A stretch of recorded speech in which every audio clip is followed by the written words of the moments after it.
Hello to everyone, welcome to my YouTube channel RA Academy. So today we are starting a very important topic that is the earthquake. काफ़ी अच्छा topic है, कई बार इससे question पूछे जाते हैं। Even UPSC civil service examination के level तक का मैं यहाँ पर पढ़ा दूंगा, उससे बाहर तो आपका कुछ नहीं आएगा। मैक्सिमम लेवल तक मैं आपके बेसिक क्लियर करवा दूंगा। तो अर्थक्वेक को जो हम हिंदी में बोलते हैं माय डियर फ्रेंड, जो हिंदी में हम अर्थक्वेक को बोलते हैं दैट इज द भूकंप। भूकंप बोलते हैं। और भूकंप मतलब सिंपली क्या होता है, इसकी डेफिनेशन की अगर बात करता हूं, that is the shaking of the earth. Shaking मतलब हिलना, ठीक है। Shaking of the earth is termed as the earthquake.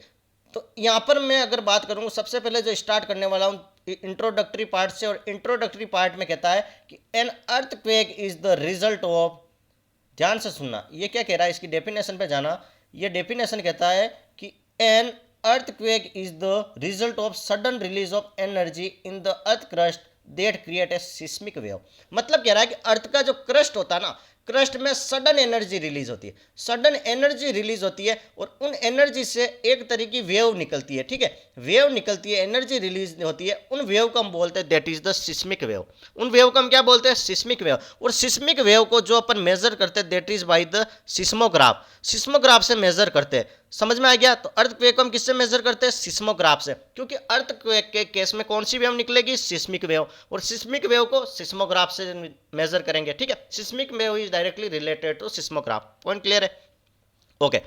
तो यहां पर आपको कंफ्यूजन लग रहा होगा कि ये क्रस्ट क्या होता है, तो चलो इस चीज को मैं आपको क्लियर कर लेता हूं। ये ठीक है, इसको आपको क्लियर कर लेता हूं, ध्यान से देखना, बस सुनते रहना। तो फॉर एग्जाम्पल ये है हमारा अर्थ। अर्थ में क्या होती है, तीन लेयर होती है, 1 2 एंड 3। ध्यान से देखना। तो जो फर्स्ट वाला पोर्शन है, ध्यान से देखना, जो फर्स्ट वाला पोर्शन है ये वाला, दैट इज द क्रस्ट। इसको हम बोलते हैं दैट इज द क्रस्ट। ये जो सेकंड वाला पोर्शन है, ये जो सेकंड वाला पोर्शन है दैट इज द मेंटल, ठीक है। और जो थर्ड वाला पोर्शन है दैट इज कॉल्ड कोर।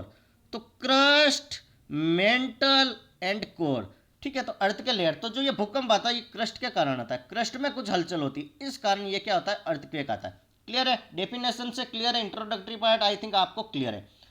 तो माय डियर फ्रेंड, यहाँ पर मैंने एग्जांपल बताया कि to throw a stone in the pond of still water. पानी एकदम शांत है, उसमें आप क्या करना, एक पत्थर फेंकना। एक ये बहुत सारा पानी है, इसमें क्या किया, यहाँ पर एक छोटू खड़ा है। इस छोटू ने क्या किया, एक इसको मस्ती सूझी, उसने पत्थर इस पानी में ले लिया। तो आपने देखा होगा ऐसे ऐसे राउंड राउंड इसमें ऐसे तरंगे चलने लग जाती है, ऐसे पानी की लहरें चलने लग जाती है, जिसको आप नॉर्मली लहर बोलते हो, ठीक है। तो वो लहर चलने लग जाती है, तो जैसे ही पानी में वो जाएगी तो वहाँ पर एक तरीका का डिस्टर्बेंस होगा और उसमें क्या होगा कि वेव बनने लग जाएगी। सेम टू सेम हमारे अर्थ में भी ऐसे ही होता है, ठीक है। अर्थ में भी क्या होती है, लहरें चलने लग जाती है, वेव चलने लग जाती है, और वो क्या होती है, सिस्मिक वेव होती है। उनकी इंटेंसिटी थोड़ी ज़्यादा होती है, ठीक है। नाउ नाउ मैं बात करता हूँ, दो पॉइंट को आपको पढ़ना पड़ेगा। एक होता है फोकस और second one is an AP centre. एक होता है फोकस और सेकंड वन होता है एपी सेंटर। तो ये फोकस क्या होता है कि focus is the point on the fault where rupture occur and the location from which seismic wave are release. Focus एक ऐसा पॉइंट होता है जहां से सिस्मिक वेव निकलती है। मैंने क्या बताया था कि ये पानी है, पानी में जैसे ही पत्थर फेंका, तो इस पॉइंट पे जैसे ही पत्थर फेंका ना, तो इस जहाँ पे पानी में पत्थर गिरेगा वहां से वेव बनना स्टार्ट हो जाएगी। तो ये क्या हो गया, एक तरीके से फोकस हो गया। वैसे ही ये देखो, पूरा एक एग्जांपल, ये अर्थ का पोर्शन ले लिया, तो ये जो फोकस बता रहे हैं, तो यहाँ से अपनी वेव जनरेट होगी, यहाँ से वेव ऊपर की तरफ जनरेट हो रही है, ठीक है। किधर भी जा सकती है, डायरेक्शन फिक्स नहीं है। तो जिस पॉइंट से हमारी वेव जनरेट होना स्टार्ट हो जाए, that point is called as focus. Point clear है, focus. Now what is epicentre, ये कहता है epicentre is the point on the earth surface that is directly above the focus. Above the focus मतलब जिस जगह focus होगा उससे ऊपर लाइन खींच दो तो वहां पर अपना एपीसेंटर हो जाएगा, ठीक है। तो the point where an earthquake undergo explosion, ठीक है। एक्सप्लोजन मतलब जहां पर नुकसान होता है। तो फोकस से अपना क्या हो गया, पता चल गया कि यहाँ से वेव जनरेट हो रही है, और इसके ऊपर इपी सेंटर होता है। तो यहाँ पर तोड़फोड़ होती है, गद्दर मचा देता है, गद्दर तोड़फोड़ करता है, उस पॉइंट को हम बोलते हैं that is the EP centre. Point clear है। फोकस और EP centre I think clear हो गया। फोकस जहां से बनता है और इपी सेंटर होता है जहां पर यह तोड़फोड़ कर देता है, ठीक है। इसके बाद आता है फॉल्ट लाइन, फॉल्ट स्क्रैप। ये काफी सिंपल है। फॉल्ट मतलब क्या होता है, सिंपल से मैं अगर बताऊं आपको, फॉल्ट क्या होता है माय डियर फ्रेंड, यहाँ पर एक आप सड़क देखना, नॉर्मली एक रोड देखना, ऐसा रोड आ रही है, ठीक है। ये पूरी एकदम स्ट्रेट रोड आ रही है, लेकिन फॉल्ट आने के बाद क्या होगी, ये रोड है ना, मिसमैचिंग हो जाएगी, ये ऐसे मूव हो गई, ये खिसक गई सरफेस, तो यहाँ पर एक तरीके का फॉल्ट आ गया, एक तरीके का डिस्टर्बेंस आ गया, that is the fault line. इससे ज़्यादा कुछ डिफरेंस नहीं है, ज़्यादा कोई कंफ्यूज नहीं रखना, ठीक है। और जब ये अर्थक्वेक होता है तो ये बहुत सारे केसेस है, अपन क्या ज़मीन में खड्डे वगैरह कर देते, तो माइनिंग एक्टिविटी के कारण भी अर्थक्वेक आता है, ठीक है, नेचुरल एक्टिविटी के कारण भी आता है। और एक थ्योरी कहती है कि चट्टानें होती है, ठीक है, तो चट्टानों पर क्या होता है कि सनलाइट आती है, और सनलाइट आती है तो बार बार ये हीटअप होती है, तो एक्सपांड होगी, कंप्रेशन होगा, एक्सपांड होगा, कंप्रेशन होगा, तो ये प्लेटें एक दूसरे से खिसकने लगती है। भाई कहीं पर टेम्परेचर ज़्यादा होगा, कहीं पर टेम्परेचर कम होगा, तो ये प्लेटें क्या होगी, इन पर जैसे सनलाइट आएगी तो ये प्लेटें एक दूसरे से खिसकने लगी थी। तो अभी तो ऐसे है, लेकिन ये प्लेटें थोड़ी खिसके ऐसे ऊपर नीचे हो जाएगी, तो उस कारण हिलेगी डुलेगी। अरे किसी चीज को हिलाओगे डुलाओगे तो क्या होगा, भूकंप आ जाएगा, झटका लग जाएगा। किसी कोई बंदा खड़ा है, ये बंदा खड़ा है, ये एक मोटा बंदा है, ठीक है, इसने आके इसको पूरा जोर से हिला दिया तो भाई इसके अंदर की सारी मशीनें हिल जाएगी, बंदा चकरा जाएगा। वैसे ही पृथ्वी भी चकरा जाती है, पृथ्वी में भी कुछ हिलचल होती है और हिलना डुलना होता है, उसी को तो अर्थक्वेक बोलते हैं। पॉइंट क्लियर हो गया। अब जो इंपॉर्टेंट बनने वाला है that is the seismic wave produce होती है। मैंने पहले आपको क्लियर कर दिया वहां पर कि वेव कौन सी होगी, सिस्मिक वेव।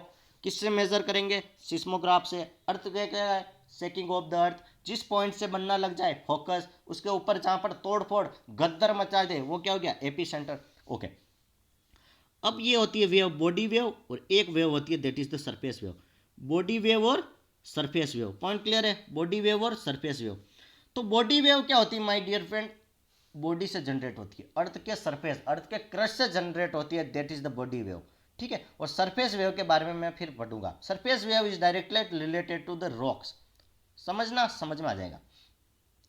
तो बॉडी वेव क्या होता है, travel through the interior of earth as they leave the focus. Body wave are further divided into two parts, primary wave and secondary wave.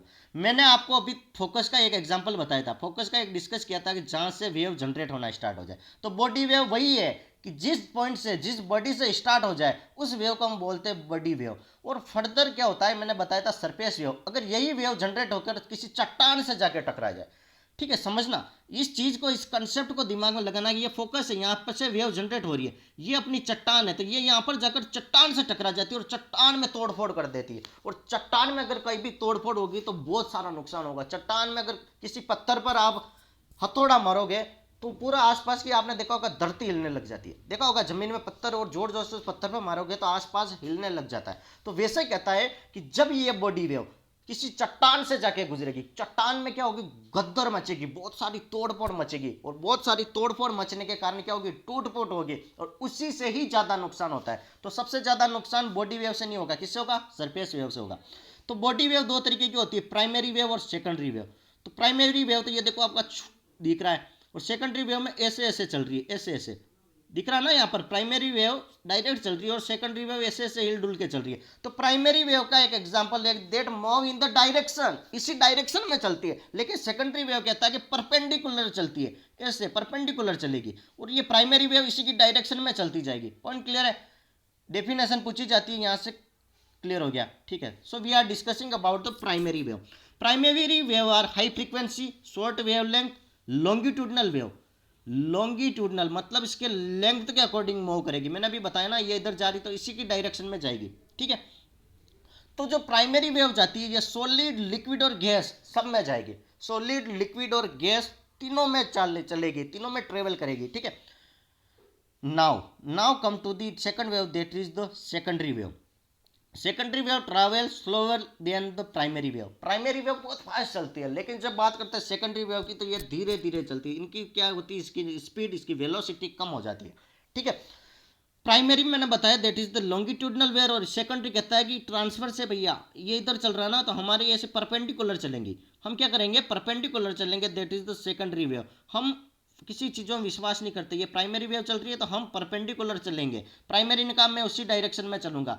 लेकिन इस सेकेंडरी वेव में सबसे इंपॉर्टेंट पॉइंट आपको जो याद रखना है वो पॉइंट है कि सेकेंडरी वेव किस में यूज होगी, सिर्फ सॉलिड में।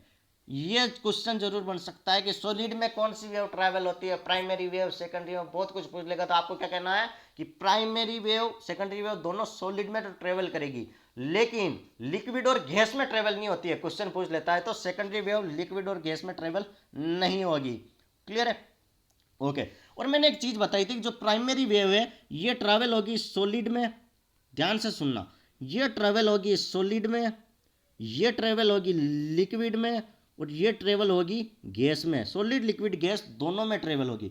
ध्यान से सुना, तो सॉलिड में फास्ट होगी लिक्विड से और लिक्विड से फास्ट होगी गैसेस में। समझना, सॉलिड मतलब धरती पर आपको चलाया जाए तो कितना फास्ट चल जाओगे। हाँ, तो प्राइमरी वेव सॉलिड में तो बहुत फास्ट चलती है।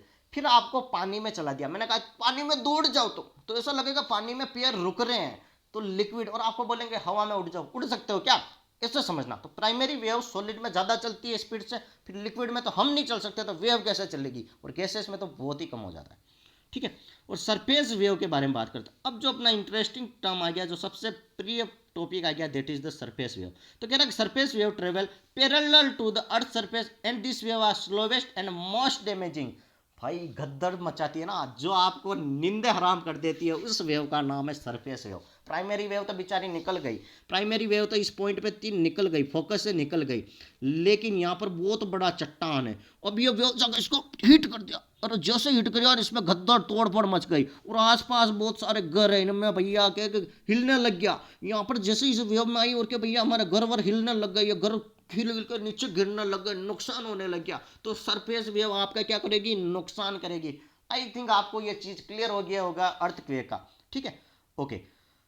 फिर मैं अगर इनकी वेव की बात करूं, सिस्मोग्राफ पे अपन जो डायग्राम बनाते हैं सिस्मोग्राफ पे, तो इनकी वेव कैसे चलती है। तो सिस्मोग्राफ पे अगर मैं डायग्राम बनाता हूं, तो जो प्राइमरी वेव है ना, ये ऐसे चलेगी। ठीक है, और फिर सेकेंडरी वेव में थोड़ी डिस्टेंस बढ़ने लग जाएगी। ठीक है, ध्यान से समझना, थोड़ा सा डायग्राम प्रॉब्लम है, मेरे को इतना अच्छे से डायग्राम बनाने नहीं आते, फिर भी मैं कोशिश करता हूँ कि आपको ये डायग्राम अच्छे से समझा दूँ। तो इसमें डायग्राम में देखना प्राइमरी वेव और सेकेंडरी वेव कैसे चलेगी। ठीक है, तो ये चल रही है अपनी, ध्यान से देखना, ये जो अपनी चल रही है that is the primary wave.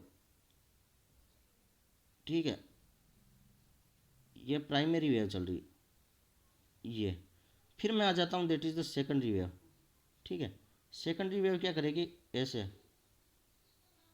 ठीक है, और जो फिर होती है सरफेस वेव, तो ये और भी इससे और भी बड़ी बड़ी होती है, बहुत बड़ी होती है। तो जो सरफेस वेव होती है ना, इनकी इंटेंसिटी बहुत ज़्यादा होती है, बहुत सारा नुकसान करती है। क्योंकि यार किसी पत्थर को ज़मीन में आप हथौड़ा मारोगे तो आपके आसपास के घर हिलने लग जाते हैं, ऐसा लगता है कि जैसे भूकंप टाइप आ रहा है। तो समझ में आ गया फंडा लॉजिक क्या होता है इस अर्थक्वेक का। तो आई थिंक आपके डाउट क्लियर हो गए होंगे कि वास्तव में अर्थक्वेक क्या होगा। अब कोई भी क्वेश्चन आएगा तो आप कंफ्यूज नहीं होंगे, आप भूकंप नाम के टॉपिक से कभी डर ही नहीं सकते। ठीक है, तो थैंक यू सो मच, और मेरा चैनल कैसा लगा जरूर बताइए, और कमेंट बॉक्स में कोई भी क्वेश्चन हो, कोई भी डाउट हो, तो वो जरूर मेंशन कर दीजिएगा कि I will try to solve your problem, I will help you. ठीक है, okay, thank you so much.